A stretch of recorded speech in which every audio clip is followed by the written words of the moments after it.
Bonsoir, bienvenue dans RS, j'espère que vous allez bien. Nous sommes en effectif réduit ce soir, mais ne vous inquiétez pas, notre Anthony Drevet, j'en bafouille, arrive dès qu'il pourra. Comment allez-vous, messieurs? Ça va, mon Rémi? Anthony? Ah non, il est plus loin que ça. Ah bon? Il est dans les affres du périphérique. Ça va être chaud. Jean-Louis, tu penses qu'il va claquer une super spéciale assez J'espère rapidement? qu'il va essayer d'avoir un chauffeur de taxi qui marche. Ah oui. Mais ça, c'est pas toujours donné. Il y a eu des Renault qui avaient fait des vidéos comme ça sur les réseaux avec un taxi Renault Mégane RS, c'était très très drôle. Il y a aussi En Taxi plus, de toute façon, Driver. c'est limité à 50 maintenant. Donc, Non, il y a Taxi Driver, fallait... il y a Taxi et il y a Taxi 1, Taxi 2, Taxi 3. Une Taxi fois où Driver, je pense c'est que tu étais absent, grave. on a fait venir Pierre Chaput, le team major de Moto1, et c'est Gérald Muto qui doit être le pilote. C'est un excellent pilote qui a roulé au mondial Superbike à l'époque des fonds tabac. Ouais. Et il avait amené. Et là où il est le meilleur, c'est quand il y a la neige ou la pluie. Gérald, si vous avez un jour besoin de Gérald Muto, écoute, c'est impressionnant. Je l'ai vu l'autre jour, il m'a pas reconnu, j'étais avec ma merguez de C1, je l'ai tracé dans les embouteillages, je fais Mais j'ai vu qu'il m'avait pas reconnu. J'étais avec mon truc, mon C1, et voilà, et je suis passé devant lui. Je lui ai fait bloc passe, inter, exter, clac, clac, Donc tu clac, vois, il et est boum. raisonnable. Pas comme moi. Bon, Le, en C1, attendant. le C1, il en existe encore un. Un seul, c'est le tien? Non, Ou il y en a deux? Dans le doublage, on est plusieurs à en avoir. Et c'est la secte des C1. Mais ouais, ah oui, C'est rien, c'est pas grave. ouais, mais bon, écoute, il est pourri, mais je suis toujours au chaud. Et j'ai jamais froid, et je suis toujours au sec aussi, ça c'est important. Bon bref, on a parlé assez longtemps, on va vous parler du sommaire de cette émission. Jean-Louis, tu vas nous parler du Grand Prix des États-Unis, bien évidemment. Nous allons parler ensuite du 3e titre de Toprak en World Superbike, c'était à Jerez. Et évidemment revenir sur le MotoGP avec Ducati pas en forme, et au contraire avec Aprilia qui lui va très bien. Et quand Anthony daignera venir, parce que je crois qu'il termine dans 2 minutes son direct. Donc il devrait être là vers 20h40, 45. Voilà. Il Puis il sera va venir couché pour à le cette au heure-ci, revoir Jean-Louis. à la semaine prochaine, ça va être ça. Il va nous parler du rallye d'Europe centrale avec Ogier en difficulté et le LMS avec les 4 heures de Portimao. Et j'espère qu'il sera là pour parler de l'arrêt de Porsche, parce qu'on l'a esquivé le sujet la dernière fois. Et il n'est pas question qu'on y manque cette fois. C'est parti, on démarre avec la Formule 1. Il y a beaucoup à dire.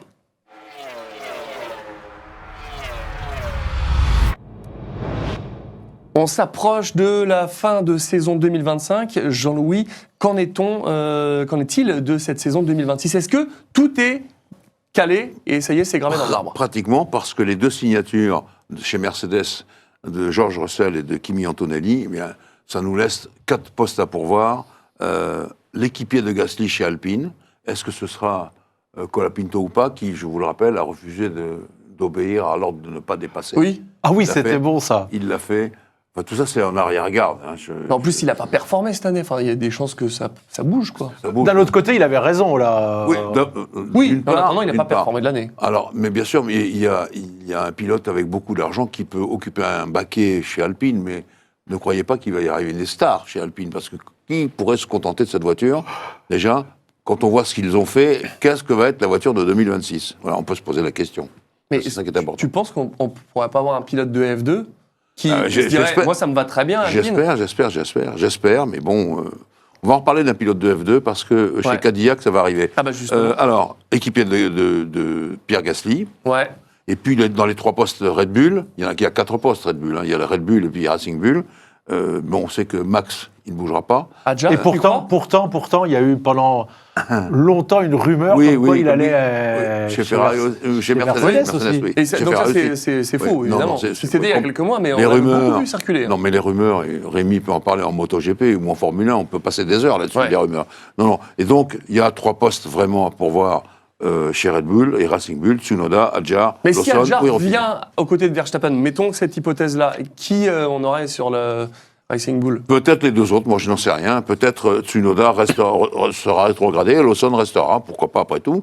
Non, on va vers la fin de saison, on voit les jeunes pilotes commencer à s'énerver un peu, quoi. Il faut se montrer. Ceci posé, on peut toujours discuter de la 2e voiture à côté de celle de Max chez Red Bull, mais vous devez admettre néanmoins que avec Laurent Mekies, quand même les choses ont un peu changé. On le signale pas assez, mais quand même, je pense qu'il pourrait être plus, comment dirais-je, non pas incorrect ou correct, non, mais plus dirigiste dans la manière de préparer les voitures. Et Russell Antonelli, ça par contre, c'est calé. C'est calé, c'est fait. Alors, c'était des petits problèmes d'accord. Ah, ok. Moi, j'avais Avec évoqué Russell ça. notamment, ouais. J'avais évoqué ça un peu La plus semaine tôt. dernière, ouais. Pour Mais- Russell, des petits problèmes Voilà, d'accord. Ouais. c'est se mettre d'accord. Non, mais les heures de sponsor et ça coûte cher. Hein. Il faut les régler. Quand vous êtes chez Ferrari, vous avez intérêt à les régler parce qu'à chaque fois, il y a une concession Ferrari à inaugurer ou un truc comme ça. Donc, voilà. Évidemment. Je me rappelle plus si tu en parles. Est-ce qu'on a des nouvelles de Vasseur et de J'en la parle, j'en polémique. T'en parles, voilà. Non, On en non, parle non, après. Non, mais je non, voudrais non. pas niquer tout l'édito quand même. Hein. Ce Non, serait non, quand non, même, j'en parle. Très bien. Bien sûr. Évidemment. On va faire le point sur la course au titre mondial. Verstappen, on le sait, revient sur les pilotes McLaren. Qu'en est-il au point Est-ce que Bien. McLaren commence vraiment à perdre du terrain? Ça, oui, mais jusqu'à Oui, quel c'est point? vrai. Non. Alors, il reste en tête Piastri, à 14 points devant Norris, 40 points devant Verstappen et 94 points devant Russell. Attention, avant 40 points, je vous aurais dit, c'est long. Maintenant, quand il y a 2 courses sprint qui nous restent, on va le voir aussi, on peut commencer à additionner les points. On y arrive vite. Surtout si toutes les courses sprint se passent Ah comme oui. celle Ah bah, de ce bah, week-end. Ça, je vais On va y venir venir, aussi. mais c'était Je vais venir aussi. incroyable. Mais donc, du coup, maintenant, avec un Verstappen autant en Oui. forme que ça, on peut limite s'attendre à tout. C'est quoi. pour ça qu'ils ont. Et c'est pour ça qu'à mon avis, on va arriver à un carrefour, peut-être au Mexique, probablement après le Mexique, où McLaren va être obligé de choisir, parce que tout le monde le dit, Donc ils vont choisir Piastri. ou Norris, j'en sais Il rien. est en avance et Norris. Il a plus que 14 points. Il n'a plus que 14 points. C'est Plus que, mais. plus Voilà. que. Plus que. Des Voilà. consignes d'équipe, quand il n'y a plus que 14 points, c'est un peu dur quoi, pour les deux. Ah, mais la Tu victoire. préfères perdre le titre comme ils Le sont. titre Parce que s'ils constructeur. continuent comme Mais ils ça. s'en foutent. euh, Il y a des pilotes, ils pensent qu'à ça, c'est gagner. À 14 points, ils se disent à une victoire, il met à faire Ah oui, 25-0. bien sûr. Mais on l'a toujours dit ici, attention au chaos. Attention c'est ça, au le chaos. 25-0, Le chaos ouais. technique et le chaos général, comme le premier virage à Austin. Ouais. Alors, attention à ça. On en parlait tout à l'heure. Est-ce qu'on a des nouvelles de Cadillac Oui. sur le. Et oui, global ils étaient là. Ils avaient quasiment un stand. Oui. Puis, vous pensez bien que les Oui, les Texans et l'Amérique va accueillir Cadillac. Donc, mes amis de Canal ont interviewé le patron, qui est Graham Lawton, que je connais bien, parce que c'est lui qui dirigeait l'équipe Marussia, Ok. où roulait Jules Bianchi, à l'époque, glorieuse, où il marquait beaucoup de points. Et puis si Anthony était là, mais je vais avancer quand même. Anthony Il est toujours pas là. Il y a il prévoit déjà l'avenir, c'est assez intéressant. L'une des stars de l'IndyCar, Colton Herta, va débuter en Formule 2 en 2026, voilà, Colton Herta, pour devenir peut-être pilote à temps plein chez Cadillac. En Donc, troisième pilote, c'est ça? non, d'abord pilote de F2 et un peu troisième pilote, puisque c'est souvent à côté, Ouais. mais ça va le former sur les circuits européens, et ça c'est une bonne chose pour prévoir l'avenir, parce que la manière de courir de la F2 est proche de la F1 et pas tout à fait celle des États-Unis. Jean-Louis, Ouais. vu les prestations des dernières courses d'Alpine, est-ce que ce que je te disais à un moment où tu disais que je chambrais, est-ce que Cadillac ne pourrait pas l'année prochaine, avec 2 pilotes très expérimentés, terminer devant les 20 points d'Alpine Renault, si ça continue comme ça? Eh bien, Maintenant largement. Je me le demande, Ah. mais bon, attention, Cadillac, ils n'ont pas encore leur moteur. On va voir ce que Ferrari va leur donner comme moteur, mais je pense que les Ferrari ont, comme on dit à l'époque, on disait, ah mais non, mais lui, il a un meilleur moteur, non. Quand on est même dans un atelier de Formule 1, on appère les pistons, etc. Et on ne dit pas, celui-là, il est meilleur, on va le donner à un tel ou... Non, on fait les moteurs. Le Cadillac aura un moteur à Ferrari. Oui, il faut bien un moteur, il n'y a pas de moteur pour Moi, je trouve débuter. ça quand même fou, tous alors oui, c'est GM, tout ça, mais je trouve ça quand même fou qu'on ait des constructeurs qui aient Cette des année, moteurs on va y venir tout à concurrents. l'heure. Elles ont fait 3 podiums à Manicourt. On a une bimota Kawasaki. Ouais. Oui, c'est ridicule. Moi, je trouve aussi, ça me choque un comprends petit pas, peu, oui. personnellement. Renault, moteur Mercedes, Alpine Mercedes, oui, je sais. une je sais, Cadillac c'est avec un choquant. moteur Féfé ou Skoda. Mais en revanche, ça fait gagner beaucoup d'argent aux motoristes. Ah non, mais complètement. Mais je la comprends, et puis c'est performant. Et mais c'est bizarre que des constructeurs, comme quand Aston Martin, ils avaient pas un moteur de chez eux. Et non. Je trouve ça Alors maintenant, étonnant. Ils vont avoir un moteur Honda, Oui, ce qui est tout à fait bizarre, mais les motoristes de Formule 1, c'est pas tout, ça court pas les rues. Et deuxièmement, les gens se disent, l'histoire d'Alpine est là pour le prouver, si on fait notre moteur nous-mêmes, ça coûte c'est ce que j'ai demandé. X dizaines et dizaines et dizaines de millions d'euros, sinon on achète un, voilà, enfin, on en loue un. Est-ce que la question c'est, est-ce que les moteurs, si on les développe nous-mêmes, c'est trop cher? Ou est-ce que la question c'est, quand on arrive en Formule 1, on ne sait pas faire ce moteur-là. Alors ça, c'était un peu l'exemple de 2014, quand Mercedes, qui avait préparé son retour depuis 2 années précédentes, avait dit « on vient si la Formule 1 se met au moteur hybride ». Et naturellement, ils sont arrivés, ils ont écrasé tout le monde. Hein. Ça, c'est clair et net. Là, ça sera peut-être un peu plus difficile parce que tout le monde est parti en même temps. Ouais. Tout le monde est parti en même temps. Alors là, on va voir. Mais moi, je pense toujours que Mercedes a un petit avantage sur les autres, c'est qu'ils fabriquent tout eux-mêmes. Je le répète tout le temps à longueur d'année. Ils font tout eux-mêmes, Mercedes. L'atelier moteur emploie... D'ailleurs, ils font les moteurs à haute performance pour Mercedes. Ça donne de l'expérience. Et ils font les moteurs F1. Et donc, ils sont quand même la taille au-dessus. Même si vous avez des passionnés, chez Ferrari, qui continuent à faire les moteurs jour et nuit, bien entendu. Mais chez Mercedes, ils ont ce petit avantage de faire la plupart de toutes leurs pièces eux-mêmes. Ouais. Là, ça fait combien de motoristes sur la F1 ? Ben, ça fait Honda, ça fait Ford, qui va arriver, ça fait Mercedes, Ferrari. ça fait Ferrari, et on a fait le tour, quasiment. Oh, c'est fou. Oui, il n'y aura pas Renault. Ouais. Donc ça, c'est une période qui s'achève. Qu'est-ce que je peux vous dire d'autre ? Les Japonais de chez Honda, ils vont chez Aston Martin. J'ai parlé de Ford, c'est Red Bull qui va s'en occuper. Ça va être difficile, c'est le début. Il y a le moteur Audi. Ah bah oui, Audi, on l'a oublié. Audi, voilà. Et là, je pense qu'on a fait le tour. Et comment les fans ils s'identifient à des pilotes de leur nationalité? On va le voir tout à l'heure avec les Turcs pour Toprak. Mais comment un fan peut s'identifier maintenant, un fan français à Renault avec... J'ai vu la réponse à cette question, Rémi. C'est une très bonne question. Le fait est que maintenant, les Américains, notamment, ne veulent plus cette histoire de Alpine Renault, etc., etc. Ils veulent des équipes en nom propre, les unes les autres, que le grand public s'y reconnaisse. Et pourquoi, dans ce cas-là, ils obligent en MotoGP, depuis qu'ils arrivent, à mettre l'hymne national avant chaque Grand Prix? Oui, c'est ça. Mais d'un côté, c'est deux poids, deux mesures, alors. Ils veulent faire ça en MotoGP aussi. Ils veulent aligner tout le monde, comme les équipes de F1. Pas tout à fait encore, mais ça va venir. On sent qu'on va être aux ordres un petit peu. Hein. Je pressens.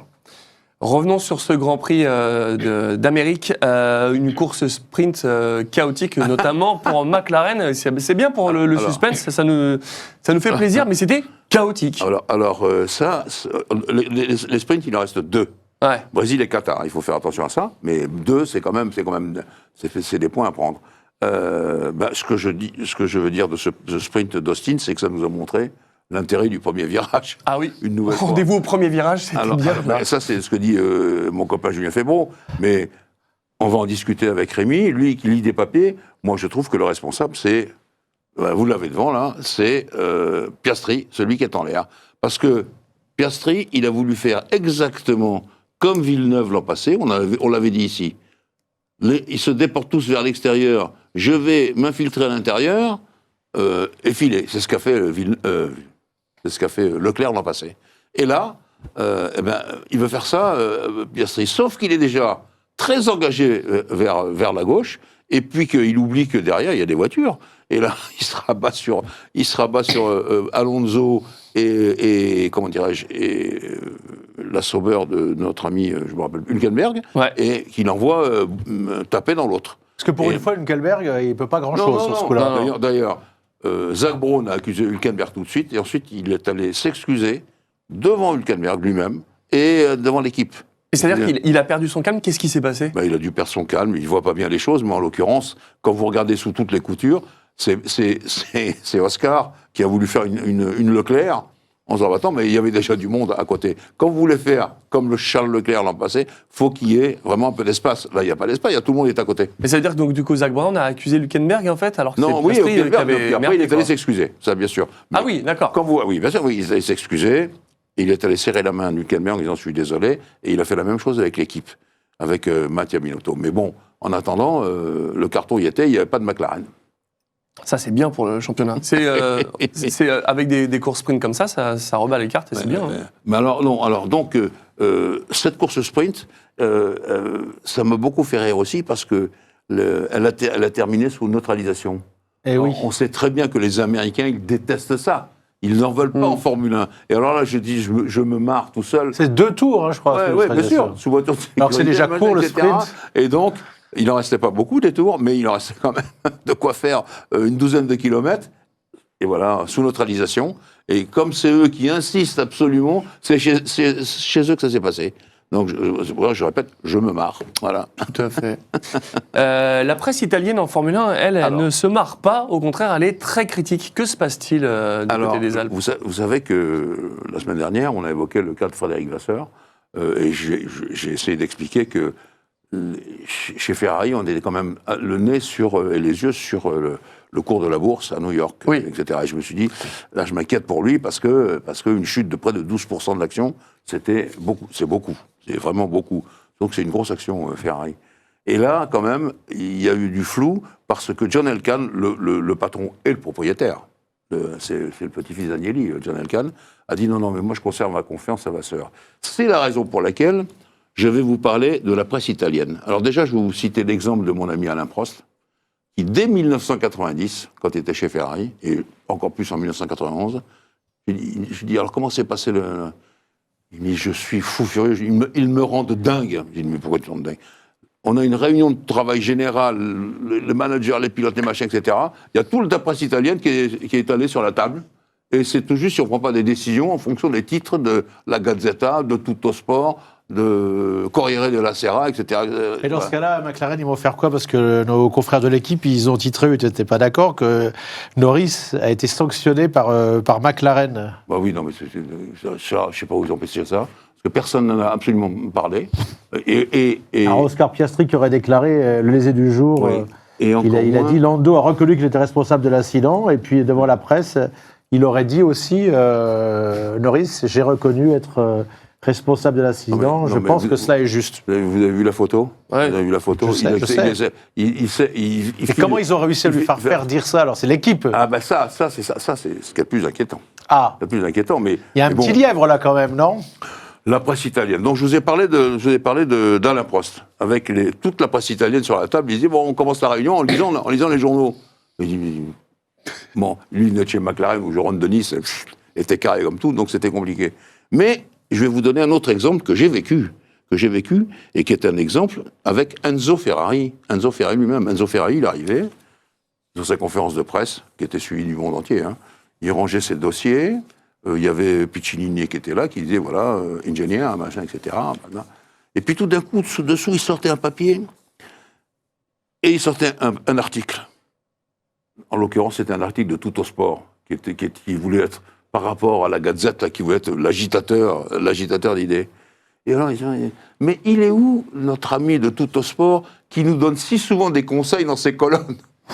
Enzo Ferrari lui-même. Donc, il avait bien compris l'histoire, Enzo Ferrari. Et donc, là, ce jour-là, l'envoyé spécial de Tuttosport, c'était lui, s'est fait tout petit. Sono quoi, ingénieur? Sono quoi, tout, etc. Après, c'est embêtant quand écrit. La presse écrite, c'est un peu plus embêtant parce que c'est vrai qu'on oublie plus souvent les commentateurs télé, mais quand c'est écrit... Mais où est notre ami qui nous donne si souvent des conseils dans ses colonnes? Voilà, Enzo Ferrari lui-même, il savait ce que voulait la presse italienne. Donc après ça, je me suis dit, Frédéric, ils peuvent toujours taper dessus à bras raccourcis. C'est pas, ils veulent... Non mais la presse italienne, ils veulent un Italien... Donc on n'a pas pris tranquille. Oui, je pense. Voilà. Ça, c'est la meilleure nouvelle. Oui, voilà, je pense. Puis le Grand Prix qu'il y a eu le dimanche, Leclerc a été exceptionnel. Oui, alors. Et Lewis Hamilton, il va peut-être faire son premier podium, parce qu'il a gagné la course sprint. Il va peut-être faire son premier podium à la fin de saison. Alors, justement, moi, je suis comme Rémi, j'ai trouvé le Grand Prix un peu rasoir, sauf Ferrari. Sauf Ferrari, non, sauf Norris et Leclerc. Voilà, leur bataille. Je crois que tu allais dire Ferrari, Hamilton. Leclerc ou Norris, si tu préfères. Mais voilà, au moins, avec eux, on s'est régalé. Il arrivait, il repartait, c'était compliqué. Charles a fait une défense dure, mais nickel chrome. Il n'y a pas eu un décalage au freinage, etc. Et puis bon, le choix des pneus était intéressant quand même de partir en médium. C'est couillu de partir pour il a tenu longtemps. Et donc, c'est comme ça que ça s'est déroulé. Donc, Grand Prix un peu rasoir, mais j'ai beaucoup aimé cet échange, ce duel Norris-Leclerc. Et qu'est-ce que tu as pensé d'Hamilton? Ça va mieux? Oui, ça va mieux, oui, tout doucement. Mais on l'avait dit ça, il ne pouvait pas, si grand soit-il Hamilton, qu'il ne pouvait pas du jour au lendemain exploser avec une voiture nouvelle, une équipe nouvelle, et en plus une voiture qui n'était pas très bien née, etc. Il a gagné, comme dit Rémi, le sprint en Chine, c'était déjà pas si mal que ça. Moi, j'étais éberlué, il s'était débrouillé. On avait le vrai Hamilton qu'on connaît. Il va revenir tout doucement, Hamilton, il ne faut pas se leurrer. L'an prochain, il sera là. J'espère, avec Charles, champion. Tu voulais nous poser une question sur Oscar Piastri? Alors oui. À votre avis, qu'est-ce qu'il a dans sa tête, Oscar Piastri? Moi, je le pensais très fort et plus fort mentalement que Lando Norris. Et là, je dois reconnaître que depuis quelques Grands Prix, j'ai la même question que toi. Le gamin, il a gagné Chine, Bahreïn, Arabie Saoudite, Miami, Espagne, Belgique, Zandvoort. Et depuis Zandvoort reprise, 31 août. Rideau. Et alors, je me dis, qu'est-ce qu'il a? Est-ce que c'est dans sa tête que ça se passe? Moi, je pense que c'est souvent pour les grands champions, ou les champions en général, de toute façon, c'est dans la tête que ça se passe. Ouais. Et là, je me dis, qu'est-ce qu'il On en parlait de Bagnaia, c'est la première fois qu'il s'approche de ce titre si important. Il n'a jamais eu l'occasion. T'as peur de gagner? Pourtant, il gagne tout le temps les Grands Prix. Qu'est-ce qui se passe? Voilà, tout d'un coup, il n'est plus là. Alors, il dit qu'il n'avait pas le rythme. Peut-être qu'il avait mal réglé sa voiture. Ou peut-être... Alors, il n'avait pas pris beaucoup d'informations pendant la course au sprint. Oui, ça c'est vrai. Non, mais Norris aussi. C'est vrai. Non, ce que je veux dire, ou peut-être, c'est que il n'y a plus un échange vraiment complet sur les réglages des voitures entre Norris et Piastri. Je pense ça pourrait être lié à ça, avec la guéguerre, la concurrence? Ça pourrait être lié à ça. Thèse. On n'en est pas au système Prost-Senna. Non, mais c'est pour ça. Sur la grille de départ, Prost réglait ses ailerons au dernier moment, et Senna faisait des réglages de moteur. Non, ça c'est fini. Mais peut-être qu'il y a moins de communication. Non, mais c'est ça, parce qu'ils nous disent qu'il n'y a pas de préféré. Je veux dire, mais ça se trouve, aux téléspectateurs, c'est une hypothèse que j'avance. C'est pas une réalité. Non, mais c'est peut-être vrai. C'est possible. C'est à ça que je pense. Entre la réalité et ce qu'on dit officiellement, il y en a des trucs. Si, par exemple, Norris était meilleur metteur au point, meilleur pinailleur que Piastri, est-ce qu'il garde pas il a plus d'expérience déjà de cette voiture. Oui. Est-ce qu'il ne garde pas quelque chose pour lui? Et Piastri, comme il est un peu jeune, dans ce milieu... ça aussi, c'est une hypothèse que j'avance, qui est tout à fait... on n'a aucune réalité, on n'a aucune vue là-dessus. C'est peut-être ça. On va parler maintenant de choses qui nous font rire, et voilà, c'est aussi ça le monde de la Formule 1. Il y a un des mécanos de McLaren, de Red Bull, qui est allé enlever un scotch de repère pour McLaren sur la grille de départ. Ils ont pris 50 000 € d'amende. Il s'est mis devant. Voilà, parce que pour être sûr que Max place bien ses roues, parce que tu n'es jamais monté dans une monoplace. Non mon grand regret. Moi, je suis monté. Dans une monoplace, déjà celle de mon époque, c'est-à-dire 1980, déjà on voyait pas très bien. Avec les monstres maintenant, avec les roues comme ça, etc. C'est vrai que tu vois rien du tout. On voit encore moins bien. On est assis par terre. Et donc qu'est-ce qu'ils ont fait avec ce fameux scotch? Et donc ils mettent sur le muret un scotch, mais gris, pas visible, pour indiquer exactement à Max là où il doit mettre ses roues. Pour pas qu'il se retrouve avec mauvaise position au départ, 10 secondes de pénalité, etc., etc. Donc il faut qu'il aille juste au bord, et là, lui, il se fixe sur ce truc. Et là, un gars de chez Red Bull, alors que l'ordre d'évacuer était resté, il est resté jusqu'au dernier moment, et même un peu en dehors de ça, du temps légal, pour rester devant, pour empêcher Max de voir au moment du retour vous savez, au moment où il va y avoir le départ. Il aurait dû être évacué. C'est quelque chose. Tu viens de dire quelqu'un de chez Red Bull. Oui, quelqu'un de chez Red Bull, oui. Mais contre Max? Non. Non, contre les McLaren. Non, contre les McLaren. Voilà. Oui. Non, mais Max, mais tous les pilotes veulent ça. Ça a été relaté après, ou on le voit vraiment sur les images Ça se voit, on le voit, le scotch. J'ai pas vu. Il est haut comme ça, et il fait ça de largeur 6-7 cm.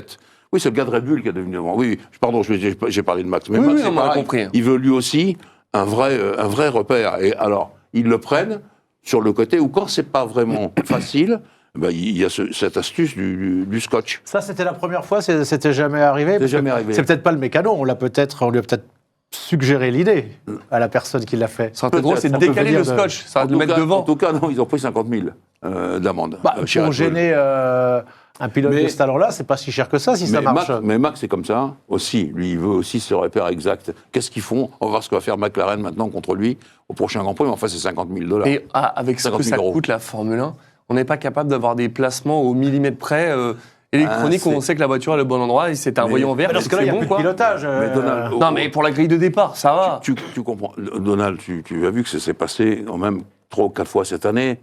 Tout d'un coup, mauvais emplacement sur la grille de départ. Ça intervient. Est-ce que pendant que le Grand Prix a démarré, il y a des gars à côté qui regardent comment était la grille et tout, etc. Il y a le stress, ça fait partie du Grand Prix, bien se positionner. Où il y a aux États-Unis, il y a le plus grand départ volé de toute l'histoire de la moto. Vous pouvez le regarder avec Jorge Lorenzo qui part. C'est énormissime, un grand champion et qui part. Et du coup, il s'arrête pas. Et celle-là, elle est cultissime. D'accord. C'est incroyable. C'est ça parce qu'il y a l'attention. Et il avait fait quoi? Il faut se poser. Il est parti et puis du coup, une fois qu'il était parti, Et il avait pris combien de pénalités? Il avait fait, je crois que c'est de mémoire, parce qu'à l'époque ça devait être à longue lame. Il rend bien évidemment que tu te doutes bien que tu peux pas continuer comme ça. Alors, mes excuses à Max, je vais parler de Max, mais en réalité c'était pour Maurice. Voilà. Évidemment. Et on peut le faire également pour Piastri, puisqu'il était du côté où il faut, où on peut poser un scotch. Voilà. Mais ça, le gars de Red Bull, lui, il a fait prendre 50 000 à son équipe, mais peut-être qu'il était, comme dirait Rémi, dirigé vers le. C'est quand même bien du bricolage. Parce que normalement, on doit sortir de la grille. Tu as bien vu quand le tour de formation animale, tout le monde a filé. Bien sûr. Voilà. Mais c'est quand même bien amateur pour des trucs où il y a des millions, des dizaines de millions, des centaines de millions en jeu, quoi. Un scotch. Si c'est dirigé, c'est pas si amateur que ça. C'est 50 000 $ pour faire. Non, je suis désolé, parce que soit tu dis ça fait partie de la course, et ben là, c'est à toi de te démerder pour bien te placer, soit tu fais un truc avec tes diodes, comme quand tu vas dans ton parking Vinci, tu as la diode verte. Moi, je pense que c'est une idée que Flavio Briatore aurait pu avoir, par exemple. Par exemple, pourquoi pas. Ouais, mais lui, il aurait décalé le scotch pour rendu en erreur les autres. Lui, il aurait fait différemment. C'est ça. On va parler justement d'Alpine avec des tensions en interne avec Franco Colapinto, on en a dit, qui n'avait pas respecté les consignes. À un moment donné, moi aussi j'étais surpris parce que quand vous regardez les temps autour, c'est vrai qu'il était plus rapide pour une fois que Pierre Gasly. Et donc, quand vous êtes derrière, vous êtes plus rapide, c'est quand même le métier d'un pilote de Formule 1, c'est d'essayer de dépasser, même si c'est son équipier. Et là, son ingénieur a perçu la situation et lui a dit attention. Les places sont gelées, si je peux dire. Le classement en restera là. Et il est passé quand même. Mais pour quelle place? C'est ce qu'a dit le 17e place. Ça valait rien, donc tu le laisses passer, là. Alors, 17e, 18e, exactement. Ça ne change rien. Au moins qu'ils apprennent à doubler. Mais il était menacé par Bortoleto. Oui, et donc, qui arrivait derrière, il fallait qu'il double. Et donc, c'est pour ça qu'il est passé. Et comment on peut donner des instructions de stratégie quand tu es à 17 et qu'il n'y a aucun point? Comment on peut? On les écoute. On a entendu l'ingénieur lui dire ça. On bouge pas, les positions sont. Mais c'est ridicule. C'est ridicule. Puisque, au final, quelques mètres plus tard, enfin quelques kilomètres plus tard, Colapinto 17e, Bortoleto est passé aussi et Gasly est dernier. J'avais pas vu ça. Et donc, pauvre Pierre, il était vraiment lent. Voilà. On l'explique ça d'ailleurs, on ne sait pas. Non, les pneus se dégradent, on est en fin de course, les pneus, la voiture peut-être un peu moins bien. Est-ce qu'il l'avait réglé pour faire des bonnes qualifs? Pierre, il est très bon en qualif. Et est-ce qu'il avait réglé la voiture pour ça? On ne sait pas. Mais en tout cas, ce qui est sûr, c'est que Colapinto a raison, puisque Bortoleto est derrière lui, même Bortoleto est passé devant Pierre. Et j'ai une très bonne nouvelle avant de poser cette dernière Anthony question. Est à l'ascenseur. C'est beau, on va récupérer notre troisième larron. Dernière question. Qui est Joe Lambrouille en Formule 1? Jean-Louis. Eh bien, Carlos Sainz. Une fois de plus, il a touché un mec. Il fait un nombre de fautes par saison, Carlos, que ce soit aux essais ou en course. Pourtant, c'est un très bon pilote. Mais c'est incalculable. Et puis, il a commencé à dire, mais non, mais là, j'ai fait trop vite, ou machin, etc. Il se trouve des excuses. Et pourquoi je l'appelle Joe Lambrouille? Il n'y a pas un Grand Prix où il n'a pas fait une faute, alors que je pense à son père, le Carlos Sainz, qui lui a été un seigneur de la route. Oui, mais chez Ferrari, il était génial, Sainz. Sainz, oui, mais Carlos Sainz, le grand, celui qui a été champion du monde des rallyes. Ah non, mais moi, j'adore. Lui, c'est un seigneur de la route. Et lui, oui, bien sûr. Mais il faisait des erreurs aussi. Oui, il a fini sur le point plus d'une fois au Dakar. Ouais. Voilà. Alors donc, Carlos Sainz Junior, Joe Lambrouille. Il est toujours dans une situation pas possible. Très bien. Voilà. Bon, nous, on va démarrer la moto, et puis dès qu'Anthony sera là, n'hésitez pas à le faire rentrer. Ce sera une bonne nouvelle. C'est parti, la moto, il y a beaucoup à dire.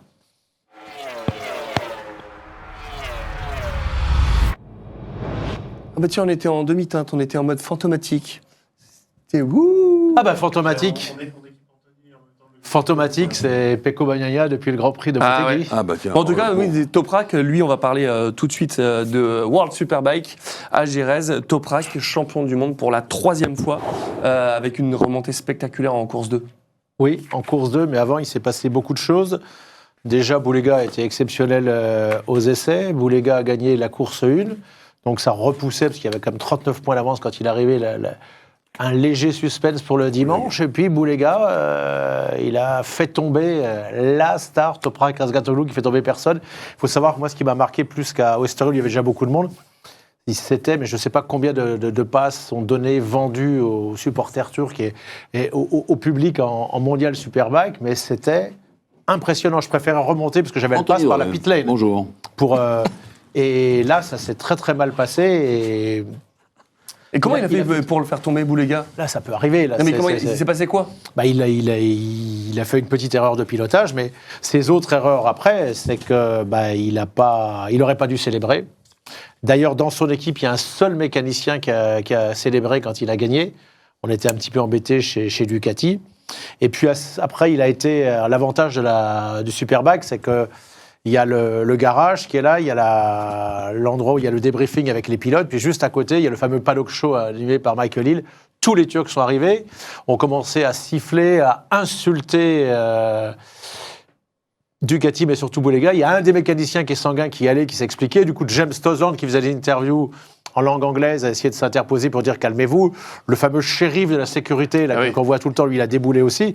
C'était très, très, très chaud. Et il dit qu'il n'aurait pas dû, peut-être... Il n'a pas fait, comme certains pourraient le penser, usage de son doigt pour faire de vilains gestes. Il aura simplement dit comme ça. Donc c'était trop, il aurait dû tasser l'affaire. Et puis il ne s'est pas excusé tout de suite.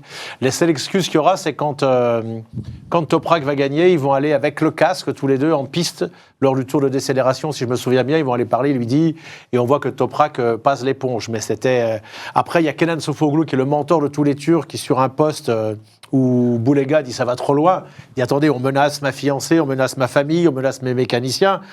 On a été jusque là. Il dit il faut pas que ça tombe dans que les tifosi, ce soit comme à l'époque. Mais après, j'ai discuté avec Dario Marchetti, il me disait à l'époque de Valentino Rossi, il y avait des menaces contre Stoner, des menaces contre Lorenzo, ça y en aura jusqu'à longtemps, surtout sur Marquez jusqu'à la fin des temps. Il y en a eu contre tout le monde. Et là, c'était vraiment très très très compliqué. Des menaces jusqu'au bout, et Kenan a dit arrêtez, voilà, ça peut arriver. Donc Kenan a dit piano. Piano. Comment ça va, Anthony? Moi, c'est pas piano, hein. Moi, c'est forte. Hein. Ça va, très bien, désolé. T'as fait sur le périph'? Ah ben là, j'étais en drift, c'était magnifique. Bon, voilà, je visais 30 et c'est pas mal. J'ai pas terminé comme Sébastien Ogier, donc tout va bien. On a parlé pendant la première partie de l'abandon très récent de Oscar Piastri, qui est du coup forfait. Donc c'est ça. Tu sais, il fait oui, de quoi il parle? Il a abandonné. Je voulais que tu sois là parce qu'on a parlé de Colton Herta à un moment donné. Ouais. Voilà. Comme il va arriver en F2. Exactement. Il y a aussi un Argentin qui devrait arriver en F2, un autre Argentin, pas Colapinto, mais en troisième pilote? Non, en pilote de Formule 2 et qui fait partie du giron Cadillac. Donc attention, Colton Herta. Nico Varrone qui pourrait arriver. Très bien. On en a parlé un petit peu, mais t'es vite passé à autre chose. Mais du coup, 3e titre pour Toprak? 3e titre pour Toprak, c'était quasiment fait. Il avait 39 points d'avance. Pardon, tranquille en MotoGP. Il va falloir faire les essais, s'adapter aux pneus. Ce sera compliqué la première année. S'adapter à la Yamaha. Tu crois qu'il peut faire quelque chose? Mais la Yamaha est pas si mal que ça, parce que j'ai quand même vu Fabio Quartararo faire la pole position. Oui. Si après, il a fait rien en course.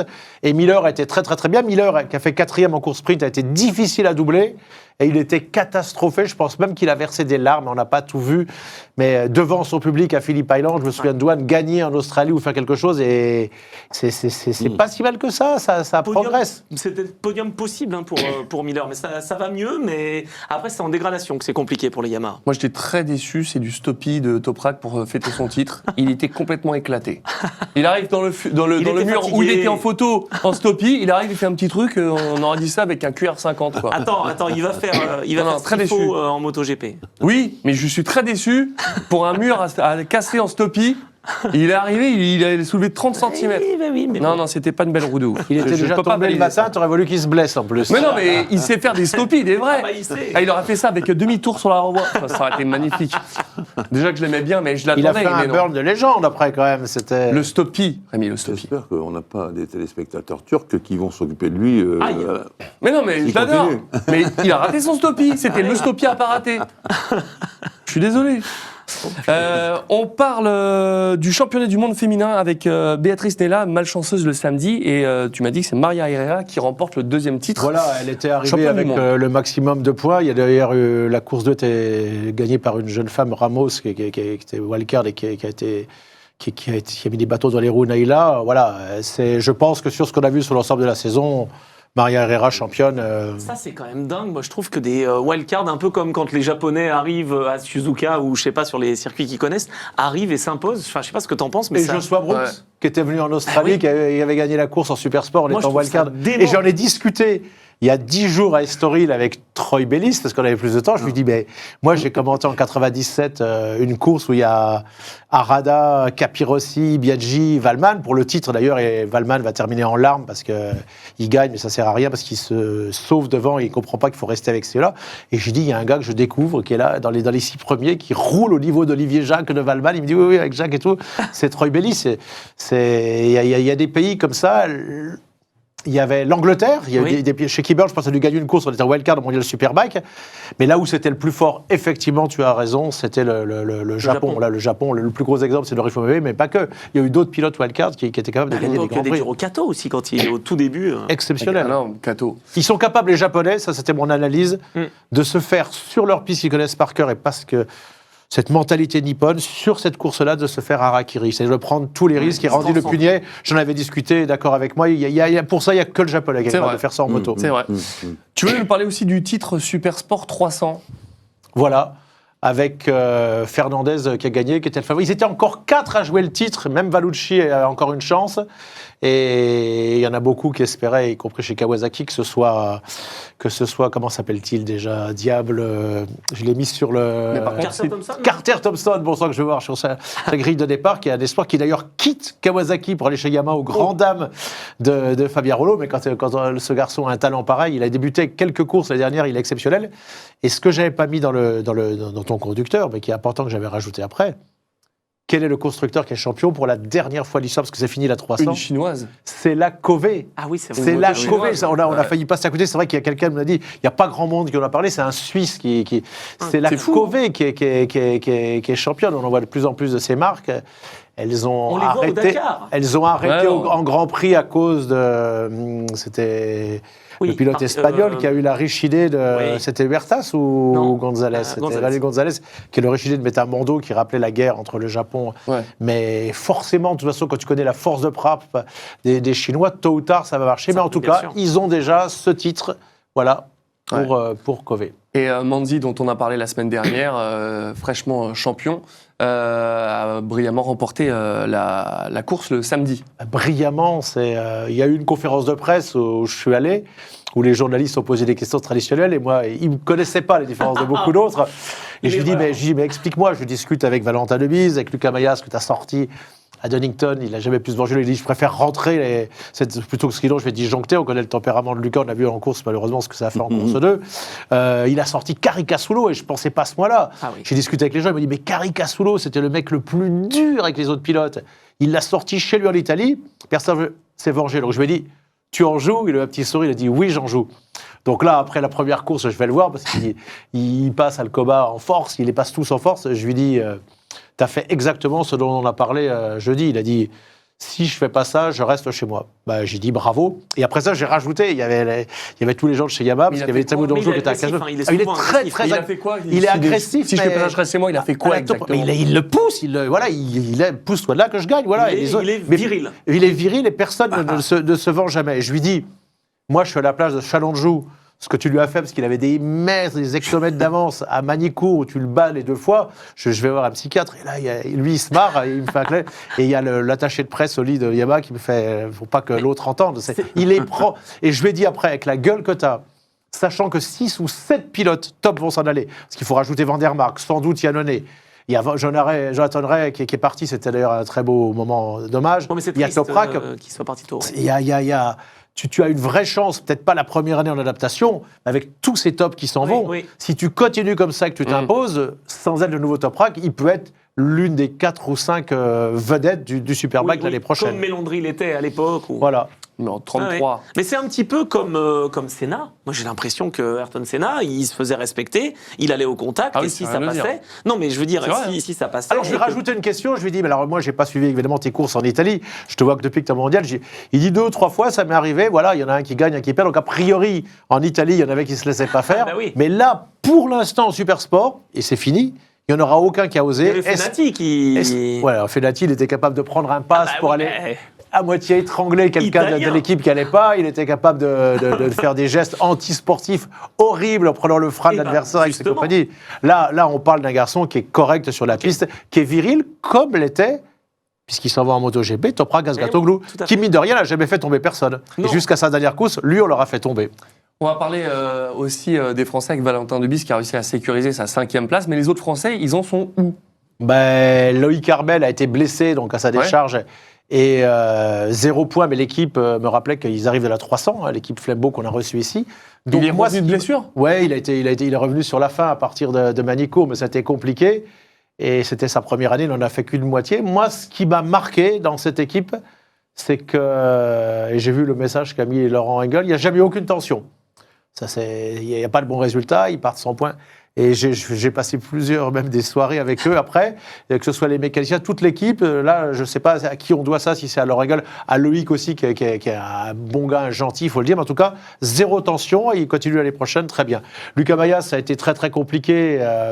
On avait eu un petit échange parce qu'il m'en voulait d'avoir dit que Valentin Debise était le meilleur pilote du Mondial Super Sport après une course. Il m'a dit, il faut que tu regardes les classements, etc. Bon, allez, je vais. Il est excellent quand même. Oui, je vais être sympa, je ne vais pas lui envoyer le classement final parce qu'il en veut, il est très très fâché avec Debise, même si j'ai dit, il a été le félicité à Estoril de sa deuxième victoire. Bon. Il termine malheureusement, il ne faut pas des fois se précipiter sur un jugement, il faut attendre la dernière course. Surtout que Valentin a vraiment performé cette année, quoi, avec les victoires. Mais il quitte l'équipe, il l'a annoncé aujourd'hui. Tu le sais peut-être pas, Renzi, parce que quand même il y a eu beaucoup de résultats blancs. Il dit mais comment je peux être 5e du championnat avec tous les résultats blancs que j'ai eu? Mais à partir du moment où il a eu la bonne moto à partir d'Aragon, là il a fait que 9 et 8. Mais ça suffisait puisque Lucas n'a rien marqué du tout. D'ailleurs il s'est cassé le cubitus, je crois, parce qu'il était chaud bouillant sur la deuxième course. Il avait été pénalisé. Il estimait que c'était dur, donc il s'est un petit peu énervé. Mais Valentin Debise, là, depuis Aragon, il gagne 2 courses, il aurait pu en gagner 3. On ne sait pas... Il va quand même rester, rassure-moi. Non, mais bien évidemment qu'il reste. Voilà, on m'a demandé de rien dire dans tous les cas de figure. J'ai fait une interview de Billy Gerter en sachant où il allait pour un podcast, mais il m'a dit n'en parle pas, alors que je savais qu'il y avait la présentation 3 heures après. Donc là, je ne vais pas le dire non plus. Mais, bien sûr, mais après, on a parlé tout à l'heure. On a déjà tellement à dire, et tu le sais, si tu m'as mis une page supplémentaire pour toute la MotoGP, on n'aura jamais le temps de tout dire avec... Alors, mais bien sûr. Très vite. Je suis venu. Jonathan Ray, les adieux dans la douleur. Tu voulais en parler, et c'est plus que normal. Parce qu'il s'est fait mal, donc on va abréger sur sa blessure. Mais en revanche, la conférence de presse a duré 45 minutes. Et là, franchement, je suis content d'avoir assisté à ce moment parce que tous les pilotes étaient là, tous les adversaires. Et ce qui m'a le plus surpris, c'est quand on lui a demandé de toutes tes années, ces 6 titres, pratiquement 20 ans dans le paddock, cette domination, quel est ton adversaire qui t'a le plus marqué? Il y avait à côté de lui Alvaro Bautista, il y avait à côté de lui 2 titres, il y avait Toprak Gazgatoglu 3 titres. Et il a dit Chas Davis, le Gallois. Ah ouais? Et en y réfléchissant, il y a eu des courses mythiques à Aragon pendant 3 ans. Vraiment, il y a eu 3 années où il n'aura pas eu le titre, mais le Gallois lui a pas rendu la vie facile. Il n'a pas dit ça, X. Non. D'accord. J'aurais dit Guintoli, moi. Mais c'était très très bien, franchement, tout le monde a vraiment été rendre hommage à Jonathan Ray qui termine par la petite porte, parce qu'il termine très loin au championnat. Je crois même qu'il est le dernier, peut-être bien des pilotes Yamaha, il faudrait que je regarde, mais très très loin. Après, il y a eu la blessure en Australie au début. Je le regardais, il boite encore, là.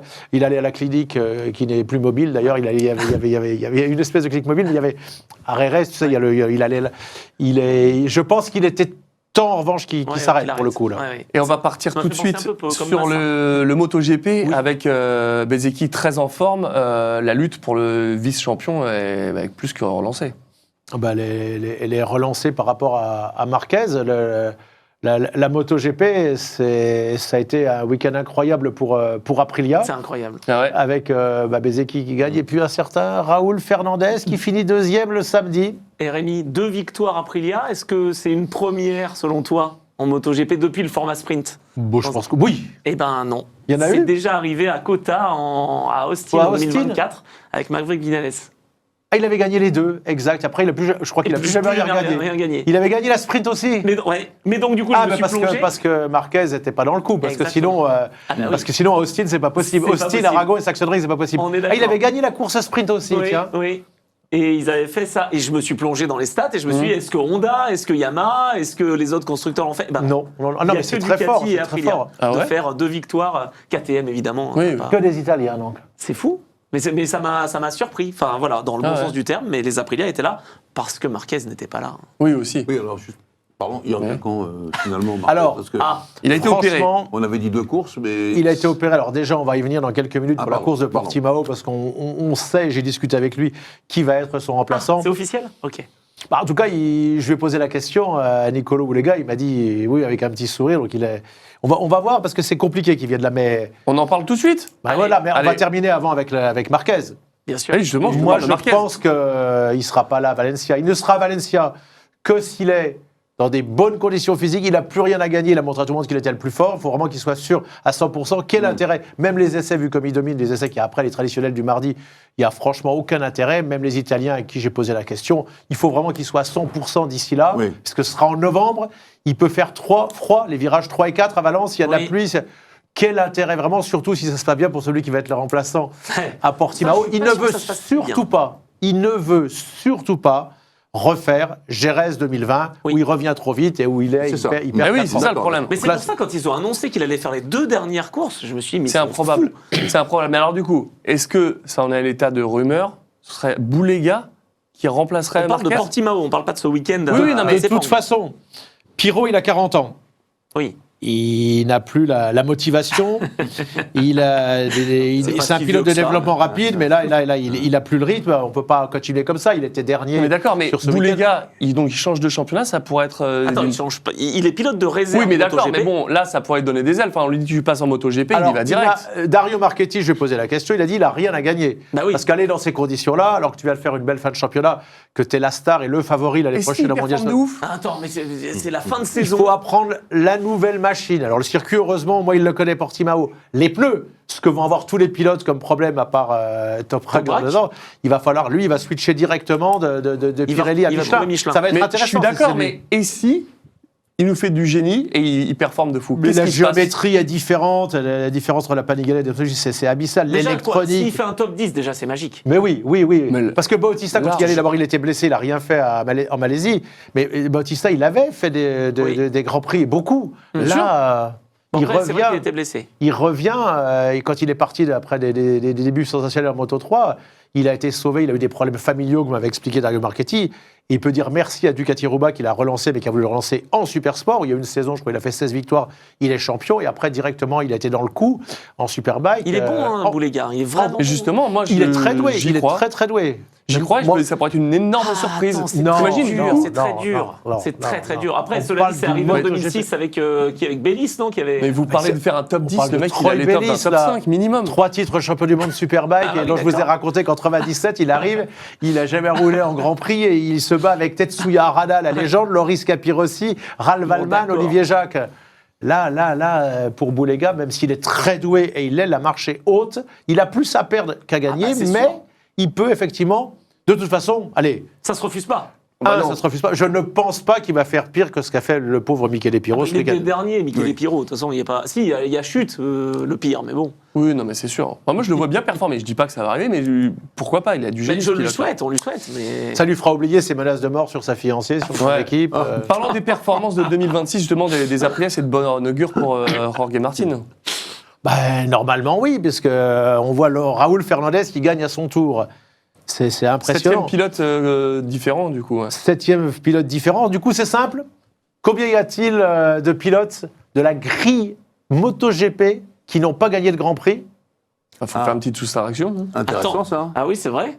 Combien il y en a? J'ai halluciné quand j'ai vu le chiffre hier soir, j'y croyais pas. Donne-nous la réponse. C'est 4. Seulement Il y en a que. Mais oui, tout le monde gagne. D'accord, oui, non, mais qui n'ont pas gagné. Oui, donc en fait. Il y en a que 4. Attends, Non, mais c'est jamais arrivé dans c'est l'histoire. Pedro Acosta qui a toujours pas gagné. Horrible. Il y a donc Pedro Acosta qui devient de plus en plus fou, qui a dit là, je conduisais à 70%.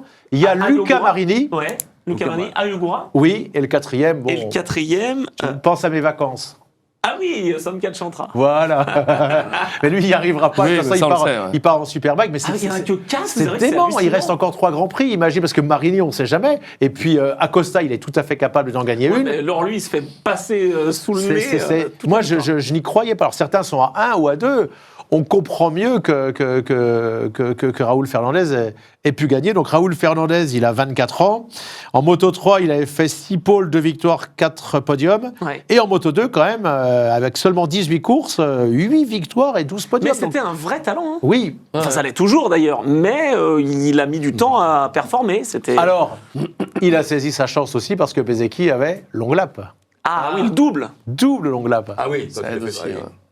C'est vrai, parce que c'est inespéré que Bezzecchi fasse un podium en étant 2 fois obligé de passer à l'extérieur du virage 4. Mais on aurait pensé à un moment qu'il pouvait peut-être encore aller jouer la victoire, parce qu'il les a très bien fait. Il perdait pas tant de place que ça. Ce qui est bizarre, est-ce qu'il a le même problème que Fabio Quartararo? On ne sait pas quand on est derrière. Il y a moins de problèmes d'air sale ou de choses de genre qu'au Formula. Ouais. Mais on pensait qu'il allait revenir avec le même rythme. Il était parti avec un boulevard d'avance. Et une fois qu'il s'est retrouvé englué dans le peloton, il a plus jamais roulé avec les mêmes chronos. C'est sûr. Parlons un petit peu quand même de Ducati. C'est très problématique. Comment tu analyses la situation là? Bah, je sais pas. Là, il y a plus de, ils sont plus sur le podium, ils sont plus là. On voit un seul être vous manque et tout est dépeuplé. C'est fou, hein? Marquez out. Il y a eu. Quand il a joué son titre et qu'il l'a obtenu, il y a quand même eu Pecco Bagnaia qui a réussi à faire à tout gagner, mais c'est incompréhensible. Je vais vous citer les mots de certains Italiens. Oui. Il est en perdition, c'est un idiot. Qui se trompe jamais. Ça sera compliqué pour lui, ils disent tous la saison prochaine. Ça va être catastrophique. Il paraît, ça je le savais pas, on m'a dit qu'il a un ego énorme, il pense être meilleur que tout le monde, alors que bon, déjà il y en a au moins 2 qui sont meilleurs que lui en talent pur. C'est un Marc Marquez et l'autre il est français, c'est Fabio Quartararo. Et là, pour la première fois, Dario Marchetti en a rajouté un autre que tu as cité il y a quelques instants. Le troisième gros talent. Pedro Acosta. Oui. Moi, je pense aussi. Je lui ai dit Dario, à ce point-là, il a dit oui, même s'il n'a toujours pas gagné, il pense que. Attends, c'est du Marini, je pensais que tu allais dire ça. Tu le mets sur une autre machine que la KTM, je pense qu'il en gagne des courses. Hein. C'est vrai. Il n'arrête pas de dire que c'est plus la même moto que Motegi, c'est faux. Donc c'est dans la tête, c'est mental. Attends, il y a une stat. Et certains ont dit, voilà. Alors il y a le poids aussi de la VR46 qui le pousse, etc. Certains ont dit, il faudrait le virer là maintenant. Wow. Et à la limite, quand tu vois ce qu'il fait, plus ses déclarations, ça devient gênant, quoi. Ouais. Le gars est 2 fois champion du monde avec la machine. Il joue le titre l'année dernière, il est battu par Martin, mais il est dans le coup.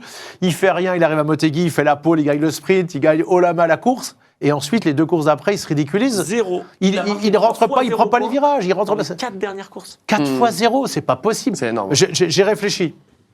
Moi, j'ai commenté les Grands Prix à partir de 95. Et j'ai regardé avant, du coup, les Grands Prix là-bas. Vous pensez que Kenny Roberts perd, que Kevin Schwantz, avec une moto en difficulté, il se ridiculise comme ça en faisant 4 fois 0. Et le grand Mick Doohan, quand la moto n'allait pas, vous pensez qu'il aurait accepté ça?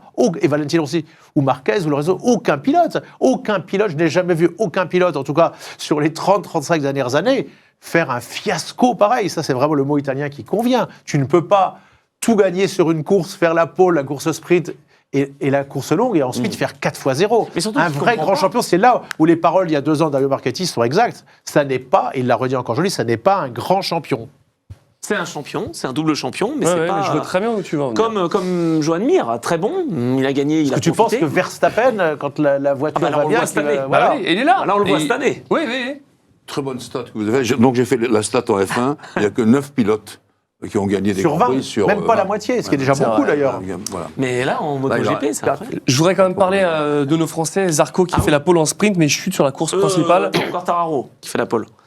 Quartararo fait la pole. Ah non, pardon, oui, j'ai dit n'importe quoi. Parce que c'est bien que Zarco fasse la pole, mais il en est loin, malheureusement. C'était pas en sprint, Zarco, je l'ai pas vu là. Ah non, Alors, j'étais perdu dans mes fiches. Là, malheureusement, j'aimerais te dire que Johan est là. Il est dans une spirale infernale, là. Ah bah, dur. Oh là là, il est quasiment à 30 chutes, Rémi, cette année. Ça commence à faire beaucoup. Là, il est retombé. La moto lui va plus. Et puis, il a plus vraiment un soutien comme ce qu'il espérait. Il a gardé les anciennes versions de moto. Bon, ça va pas fort. Hein, et il a fait ça horrible. Là où il y a 2 ans, il avait gagné. Ah bon? Il gagne, bah oui, il gagne son premier Grand Prix un samedi d'ailleurs. Oui. Il gagne à Phillip Island. Où il n'y a pas eu de Marseillaise. Oui, c'est vrai. Mais oui, c'est là où tu te dis. Ah oui, je me rappelle, la course était inversée, c'était ça, je me rappelle très bien. C'était il y a 2 ans déjà. Au moins un pilote a demandé à ce qu'on fasse ça à l'Italien. Ah bon? Parce que ça menaçait. Là-bas, tu y es jamais allé à Phillip Island quand ça brasse. Je peux te dire qu'un jour, on a annulé les sidecars, c'était monstrueux. C'est le moment où il place Phillip Island. C'est-à-dire que la course était à Phillip Island. Oh, mais ça va, Rémi, ça suffit, j'ai le droit de te tailler. Je voudrais, avant d'arriver sur la fin de l'émission et de commencer avec ta chronique, mon cher Anthony, juste parler de Fabio. Et aussi du coup de Toprak, qu'est-ce qu'ils vont faire avec la Yamaha, ce qui arrive. On en a parlé tout à l'heure, mais voilà, qu'est-ce qu'il en est là de tout ça? Alors on rappelle qu'il ne sera pas coéquipier de Fabio. Non, mais ça sera Yamaha quand même. Avec Jack Miller justement. Voilà. De ce côté-là, je pense que pour s'adapter, il n'aura pas trop de soucis parce que c'est le bon client. Jack Miller, c'est un garçon qu'on aura accueilli facilement au Mondial Superbike. Il est sympa, il est cool, il peut décoller. Ça, de ce côté-là, il n'y aura pas de grosse rivalité. Est-ce que ça va beaucoup l'aider? J'en suis pas persuadé. Ah, il est bon metteur au point. On a parlé des pneus, on en reparlera encore dans les prochaines émissions. Il y a autre chose qui peut être problématique. Aujourd'hui, on a annoncé, notamment chez Yamaha Mondial Superbike, pour le premier roulage, tous les nouveaux chefs mécaniciens. Bien, sachez que l'homme qui l'a fait gagner tout le temps, Phil Marron, son chef mécanicien, ne le suit pas. Oh! Et oui, donc il va falloir quand même aussi, en plus de tout le reste, trouver une osmose qui s'adapte à ça. Parce qu'il l'avait suivi, on est d'accord. Voilà. Chez BM. Il l'avait suivi de Yamaha chez BMW. Ah ouais, c'est énorme ça, cette nouvelle-là. Ah ben là, il y avait une complicité entre les deux. Valentino Rossi, longtemps, il a été avec Jeremy Burgess. Enfin, je veux dire, à un moment, t'as un duo qui se forme. Là, ça va peut-être être difficile. À voir. Mais il y a une attente énorme, comme il n'y a jamais eu, sur l'arrivée d'un pilote mondial Superbike. J'ai peur que la chute soit grande. Je pense que ça va être très compliqué au début, mais s'il se fait pas mal, et il tombe quasiment jamais, à part à Manico la dernière, c'est vrai. Et qu'il apprend tranquillement, sans se précipiter des pistes qu'il ne connaîtra pas, bien sûr. Après, c'était facile, il gagnait tout. Là. On a vu que... La semaine d'avant, je vous rappelle, il s'était agacé quand le titre approchait. Il avait même fait des déclarations un peu... en disant que les Italiens étaient en train de faire une espèce de mafia contre lui, ce qui n'était absolument pas le cas. Tu penses qu'il va être peut-être démoralisé par ses premiers résultats et Non, ça serait... Non. On vient de tenir un discours. Oui, avec s'il est un grand champion et qu'il n'est pas comme le candidat, il ne sera pas démoralisé. C'est pour ça que je reviens là-dessus. Je pense pas. Il suffit qu'il attende la deuxième année. La deuxième année, il va avoir les pneus, il aura un avantage sur les autres. C'est ça. Et plus ça va, plus je discute avec des techniciens. On invitera peut-être ici Kawasaki ou BMW bientôt. Plus ils disent que le plus gros souci qu'il va y avoir, c'est le changement de pneumatique. C'est énorme. Michelin et Pirelli, c'est très, très différent. Oui. Merci pour tout ça, Rémi. Je lance tout de suite les news avec une dernière chose que j'ai envie de discuter avec Jean-Louis. Après, je te laisse partir. Mais en attendant, les news.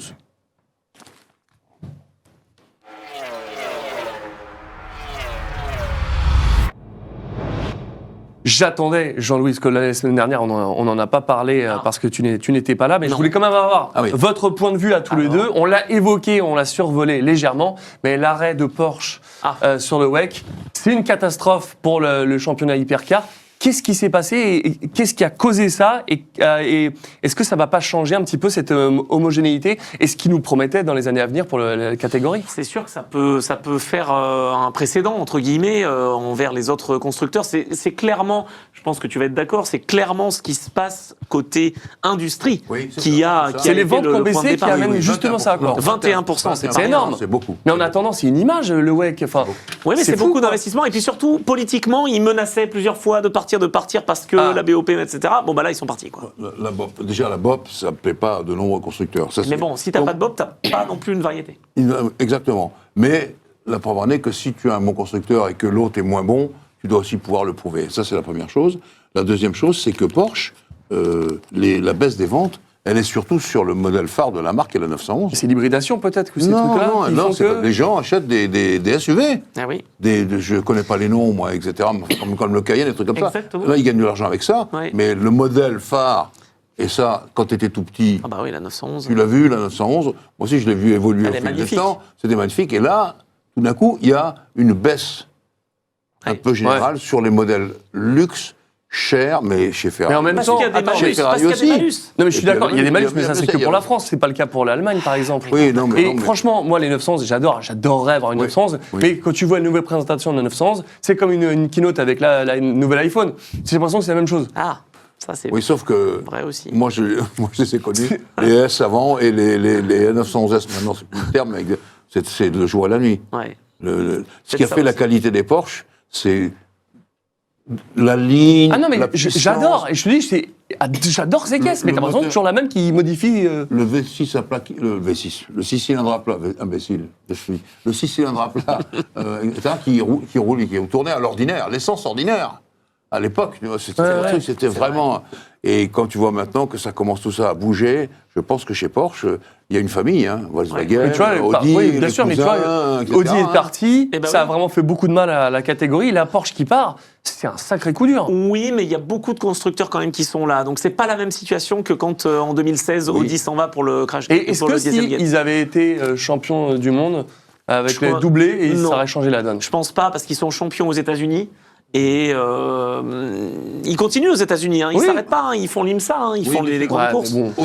Audi, c'était Veni Vidi Vici. Hein, voilà, ils sont venus un certain nombre de temps, cadrés, puis après ils sont partis. Tandis que Porsche, ils sont là depuis l'origine. Et c'est vrai. Et c'est la seule voiture, la 963, qui n'aura pas gagné Le Mans. Qui n'aura pas gagné. Ah oui. Oui, bien sûr. Ça Alors, aussi, ça les a défrisés, je crois. Peut-être que l'année prochaine, ça pourra. Mais là, cette année, ils ont pris un coup dur parce que c'était une course parfaite aux 24 heures du Mans. Kevin Estre, Lorenz Vantore et j'ai oublié le troisième, je sais plus qui c'est, je crois que c'est Matt Campbell, qui était dans cette voiture. Ils ont fait la course parfaite. Ils ont passé 41 minutes au stand, ce qui est le moins de l'histoire des 24 heures, et ils terminent derrière Ferrari. Ça leur a mis un coup de massue. C'est vrai que Ferrari, là, c'était. Bah, On parce en a qu'ils parlé ont- de stratégie. Alors que Ferrari a fait des erreurs, Oui, si, oui. si tu veux. Et donc ils se sont dit, bon, bah, on gagnera jamais, quoi. Enfin, je veux dire, C'est un peu dur, hein. Vraiment, ça fout un coup pour. quand mais on c'est aime pas cette encore catégorie. impossible qu'il y ait une Porsche 963, enfin deux en Privée. l'occurrence, privée, exactement, aux 24 heures du Mans. Ils ont leur ticket, ils Ouais. ont une entrée pour venir aux 24 heures du Mans 2026. Très bien. Ils peuvent se renforcer un peu. Ça se vend, ces voitures-là, hein, de toute façon. Ah oui. Parce que, Mais normalement, je pense que aux 24 heures du Mans, en fait, il faut qu'il y ait deux voitures par constructeur, que ce soit privé ou pas privé. Oui, c'est ça. Et donc, je pense que Proton pourra engager à l'année deux voitures. Peut-être qu'il y aura un soutien d'une ou de l'autre équipe. Et puis au Mans, Très bien. Proton, oui, tout à Ouais, fait. Mais oui. c'est pas le constructeur malais. Hein. Jean-Louis, je te laisse y aller. On se retrouve. C'est quoi le prochain Grand Prix là? Mexico, attention. Mexico. C'est le week-end prochain? Ce week-end. Très peu d'appui aérodynamique, parce que l'air se raréfie. Une très longue ligne droite. Le premier freinage est à 800 mètres à peu près après le départ. Bon, il n'y a même pas Pérez. Ouais, c'est pas grave. Il ramènera la. Bon, alors je plus préfère tard. partir. Merci Jean-Louis. Bonne Et on fin se retrouve d'émission à vous pour la tous. Merci. prochaine émission. J'aime bien, on se croise. C'est Et là, un hall c'est de ça, gare. ouais, ça a changé, hein, RS. Maintenant, c'est assez à la carte.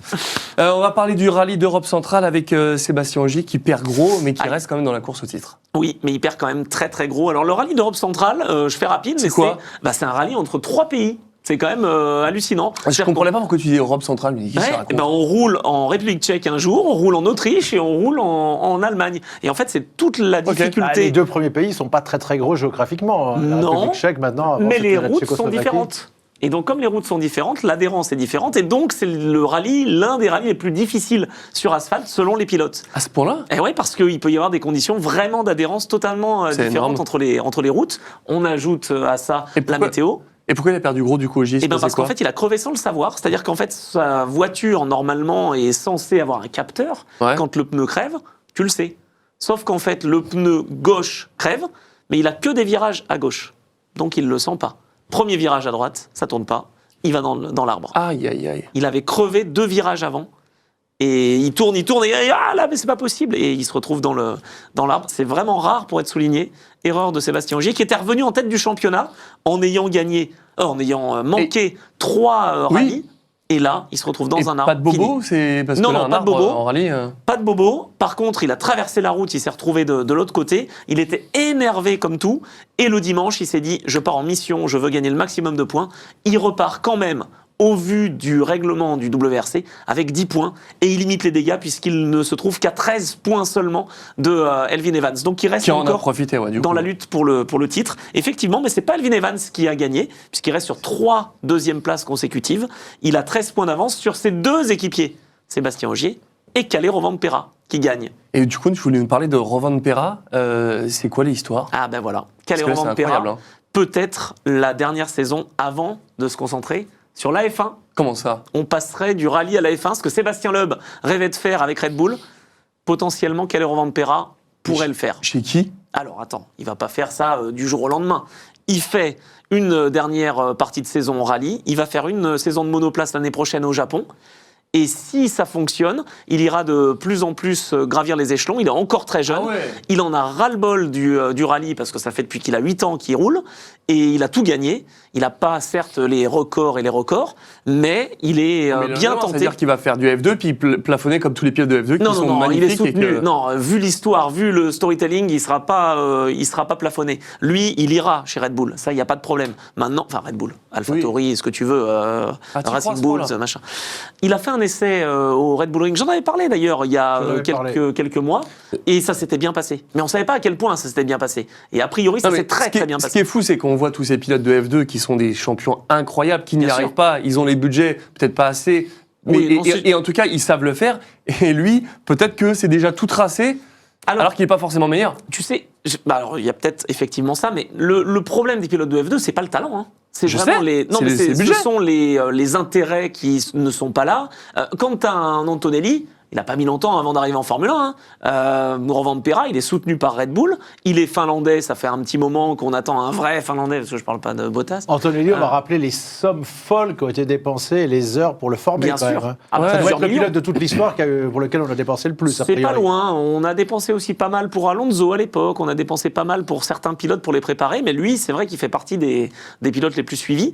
Moi, je pense que Rovanperä a une chance au moins d'atteindre des essais intéressants, de faire des outings enfin des sorties et des essais le vendredi. C'est possible. Ça part de loin. Hein. Attention. Hein. Mais Sébastien Loeb n'en était pas si loin que ça. Il a D'accord. failli gagner les 24 heures du Mans en étant pilote de rallye, en ayant commencé tard.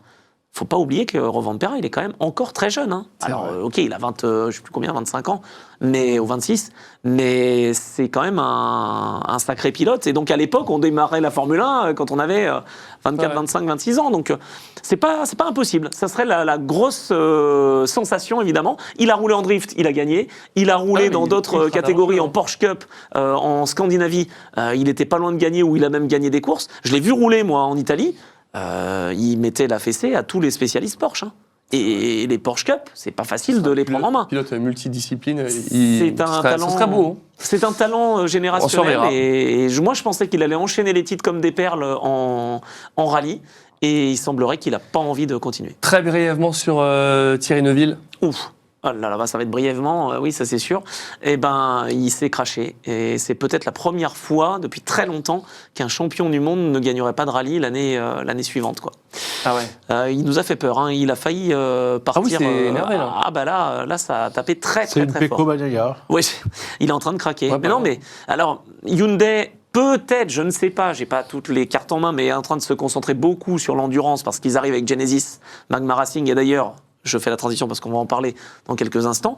Peut-être qu'il ne sent pas le soutien autant que ce qu'il avait. Loïc Tanak est mieux que lui. Adrien Fourmeau est très rapide et lui fait de l'ombre. C'est pas facile. Il a atteint finalement le rêve qu'il avait, le titre.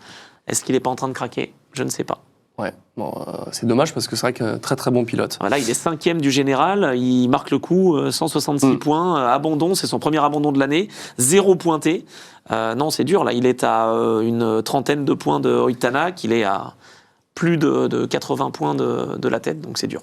Pour terminer cette émission, on va partir maintenant sur le LMS à Portimao. Les 4 heures, Oui. la grande finale du Portugal a donné son verdict. C'est VDS Panis Racing qui est champion. Mais oui, alors je vais dire Cocorico. Alors Cocorico et Brabançon, Oui. parce que c'est une alliance entre Mark van der Straten, notre comte préféré, enfin même on en connaît plusieurs, cela dit, donc maintenant je sais on pas. connaît l'autre, mais il est partout, c'est Il est incroyable. partout, il est partout. Incroyable. Alors, j'espère que ça va durer, parce que là, c'était l'histoire, en fait, entre deux hommes, Mark van der Straten et Olivier Panis. Olivier Panis n'avait rien demandé, c'est ce qu'il m'a expliqué.